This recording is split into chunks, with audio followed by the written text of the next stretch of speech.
the brief history of the United States of America. Hi, boys and girls, ready to get started? Once upon a time, there were these people in Europe called pilgrims, and they were afraid of being persecuted. So they all got in a boat and sailed to the New World where they wouldn't have to be scared ever again. Oh, I'm so relaxed. I feel so much safer. But as soon as they arrived, they were greeted by savages, and they got scared all over again. Indians! So they killed them all. Now, you'd think wiping out a race of people would calm them down, but no. Instead, they started getting frightened of each other. Witch! So they burned witches.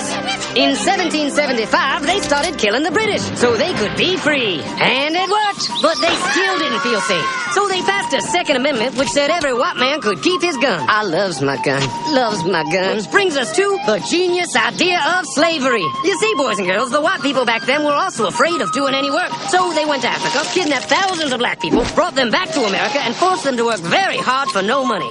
And I don't mean no money like I work at Walmart and make no money. I mean $0. Nothing. Not a zip. Doing it that way made the USA the richest country in the world.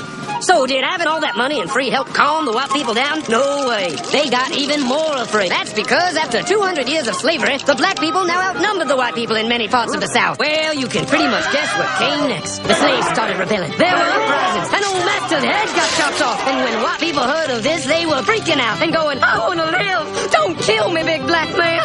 Well, just in the nick of time came Samuel Colt, who in 1836 invented the first weapon ever that could be fired over and over without having to reload. And all the southern whites were like, yeehaw! But it was too late. The North soon won the Civil War and the slaves were freed. Yep, they were free now to go chop all the old masters' heads off. And everybody was like, oh no, we're gonna die. But the freed slaves took no revenge. They just wanted to live in peace. But you couldn't convince the white people of this.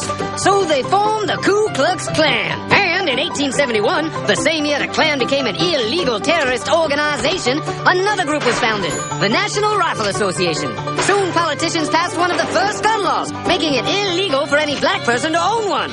It was a great year for America, the KKK and the NRA. Of course, they had nothing to do with each other, and this was just a coincidence. One group legally promoted responsible gun ownership, and the other group shot and lynched black people. And that's the way it was all the way to 1955, when a black woman broke the law by refusing to move to the back of the bus. White people just couldn't believe it. Why won't she move? What's going on? Man, all hell broke loose. Black people everywhere started demanding their rights, and white people had a major freaky fear meltdown. And they were all like, run away! Run away!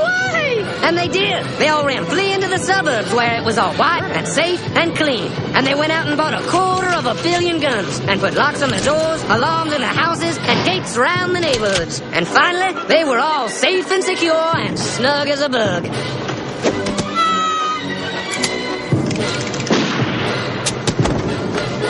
And everyone lived happily ever after.